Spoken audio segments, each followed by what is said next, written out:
I never imagined the house I grew up in, the one with pencil marks on the doorframe charting my height and faint paint stains in the hallway from a childhood of messy art projects, would become the stage for something so rotten, so fundamentally vile, it would poison my memory of my own family. It was a perpetually damp Sunday, the kind that seeps into your bones. We were at my parents' house for a family gathering, which was their coded language for an afternoon of performative affection where my sister was worshipped and I was treated as the unpaid help. I had always played the part of the peacekeeper, mostly for my daughter, Maya. She loved her grandparents, blissfully unaware of the venom that laced their smiles. My sister, Chloe, was the golden child. She was radiant, loud, and wielded her charm like a weapon in public, only to turn it into a blade of casual cruelty in private. She'd find ways to humiliate me in front of anyone who would listen, calling me maid material because I worked a demanding full-time job without a nanny. My parents would just laugh. My mom once told me, with a dismissive wave of her hand, "You have no style, no spark. Be glad your daughter is pretty." I swallowed it. For years, I had swallowed it all, letting the bitterness settle deep in my gut. Until that day. Maya, who had just turned 6, was playing on the top floor with a doll Chloe had carelessly tossed at her earlier. "Don't get used to expensive gifts, sweetie," she'd said. "Your mom is still paying off last month's rent." I was in the kitchen spreading peanut butter on a slice of bread for her when I heard it. A thud. A sickening, bone-jarring sound that vibrated through the floorboards. It was followed by a scream, a high-pitched wail of pure terror from my child that still echoes in the hollows of my chest. I ran. My world tilted as I saw Maya crumpled at the bottom of the stairs. Her small hands were scraped raw, a gash on her forehead was already welling with blood, and her tiny body was trembling with shock and pain. At the top of the landing, leaning against the railing, was Chloe. A smirk played on her lips, a look of such profound indifference that it will be burned into my memory forever. "Relax," she said, rolling her eyes with theatrical boredom. She was being loud, so I nudged her. It was a joke. She's fine. A joke. My daughter was a trembling heap on the floor, and my sister stood there as if this were a comedy sketch. I scooped Maya into my arms, her small sobs muffled against my shoulder, and screamed for my mom to call an ambulance. She didn't move. She was too busy inspecting the carpet runner. "Must have slipped," my mom muttered, her voice devoid of concern. "These old stairs are treacherous. You really should teach your daughter to be more careful." I stared at her, at the blank, uncaring mask she wore, and then at my dad, who just grunted. "Kids fall. You're overreacting. You always do." That was it. That was the moment something inside me fractured. A cold, hard certainty took root in the space where forgiveness had once tried to grow. I sat in that sterile hospital room, holding Maya's hand as a doctor stitched her forehead. Her tears soaked my sleeve, and I made a silent, unbreakable promise to her and to myself. No more swallowing their poison. No more protecting their fragile egos. No more showing up to be their punching bag. The doctors said Maya's injuries were minor, but that was never the point. The point was the smirk.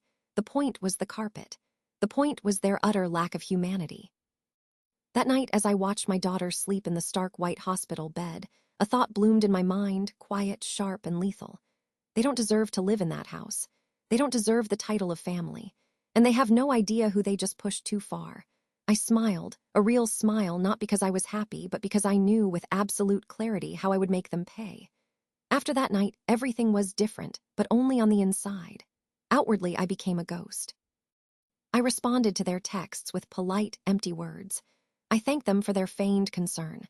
I even visited once, a final performance to maintain the illusion of peace. But beneath the placid surface, I was assembling a hurricane, a storm of my own making that they would never see coming until it tore the roof from over their heads. They assumed I'd retreat into my usual role, the quiet sister, the forgotten daughter, the doormat. They were oblivious to the fact that I had been saving relentlessly for over 6 years, working 2 jobs, quietly investing in small real estate ventures with the guidance of an old college friend. They had no idea that the very house they sat in, the house where they mocked my daughter's pain, was about to belong to me. I tracked down the property owner, an elderly woman named Mrs. Gable. I vaguely recalled her mentioning at a dinner years ago how tired she was of dealing with her tenants. She had no idea they were my family. Using a different name, I invited her to coffee, made a generous, all-cash offer, and told her I would pay significantly above market value if we could close within 30 days. She eagerly agreed. I bought the house in complete silence. While they were at home laughing about Maya's clumsiness, I was finalizing paperwork. While Chloe was posting gym selfies with the caption, "No kids, no problems," I was signing the deed. They were living on my property, sleeping under my roof, and they didn't have a clue. The final straw came a month later at my niece's birthday party. Maya and I arrived with a small, carefully wrapped gift, only for Chloe to wave a dismissive hand in our direction. "Oh, I forgot you were coming," she said loudly. She gestured toward two folding chairs against the wall, far from the main table. "There's no room at the table. You two can sit over there." On the floor, like last time, the room filled with snickers. My own mother chimed in, "Well, a little humility is good for Maya." I stared at her, then around the room at their smug, laughing faces. I nodded slowly, a silent acknowledgement of this final, unforgivable humiliation. I took Maya's hand and walked out. I didn't raise my voice. I didn't shed a tear. I simply got into my car, picked up my phone, and made a single call. "Serve the papers," I said. 3 days later, the eviction notices arrived. Quiet, legal, and devastating. My parents, my sister, her smug husband, each received a formal letter stating that the new property owner had chosen not to renew their month-to-month lease. They had 30 days to vacate the premises. The chaos was immediate and glorious. My mom called first, her voice a frantic screech. "What is this nonsense? It has to be a scam. Who bought the house?" I said nothing. Then Chloe called, her voice dripping with venom. "Dad's blood pressure is through the roof because of this. You think this is funny?" "I do," I replied, my voice calm. "Hilarious, in fact. Maybe you should watch your step on the stairs before you fall." My father was last. He bellowed into the phone. "Tell me this isn't you." "I told you," I said softly. "I told you one day you would regret laughing while my daughter cried. This is that day."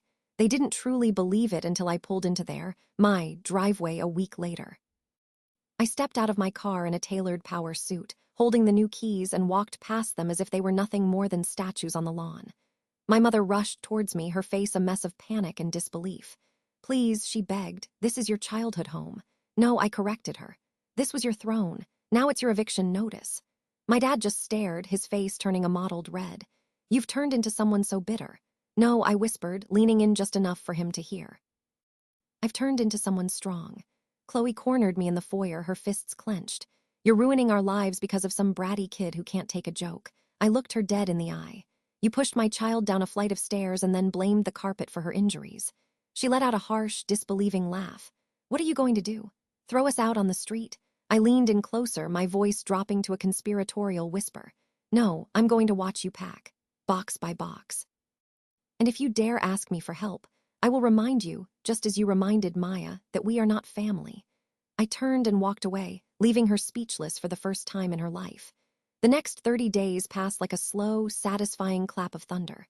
I drove by every few days, watching from my car as they hauled their lives into rental vans.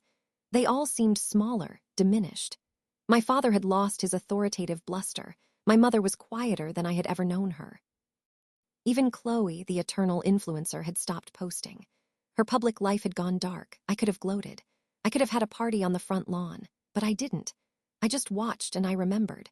I remembered my mother in the hospital, waving away my concern with, "It's just a bruise." I remembered my sister snorting with laughter and saying, "She needs to toughen up." And most of all, I remembered Maya's tiny, heartbroken voice asking me, "Why does Grandma hate me?" They were almost gone. 2 days before the final deadline, I walked through the empty house. It echoed with ghosts, the air thick with the faint scent of their perfume and a history of pain.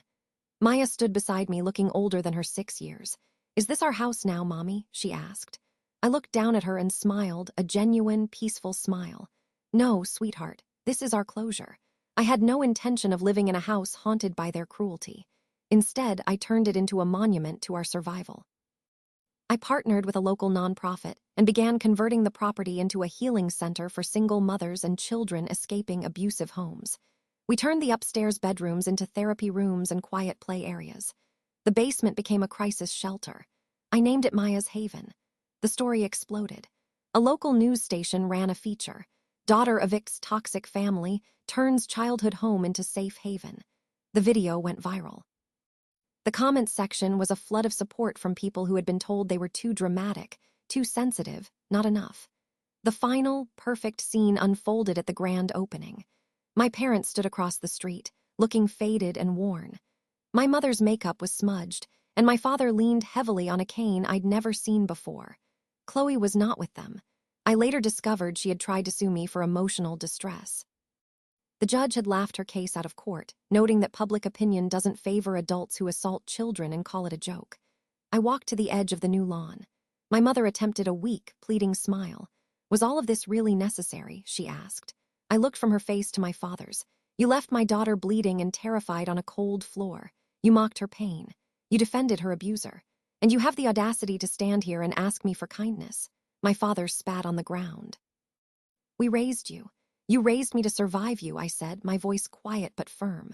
I turned my back on them for the last time, took Maya's hand, and walked back into the building where the sounds of healing were finally louder than the echoes of cruelty. I never heard from them again. But months later, a new resident at the Haven approached me in the garden. She told me, I saw your story on the news. I was too afraid to leave my husband until I saw what you did. Your daughter saved my life. I looked over at Maya, who was laughing with a group of other children, her smile bright and unburdened, and I realized the truth. I didn't just evict my family from a house. I evicted their power over me, over my daughter, over our future. And in its place, I built something they could never understand. A home without fear. A life without permission. A legacy worth fighting for.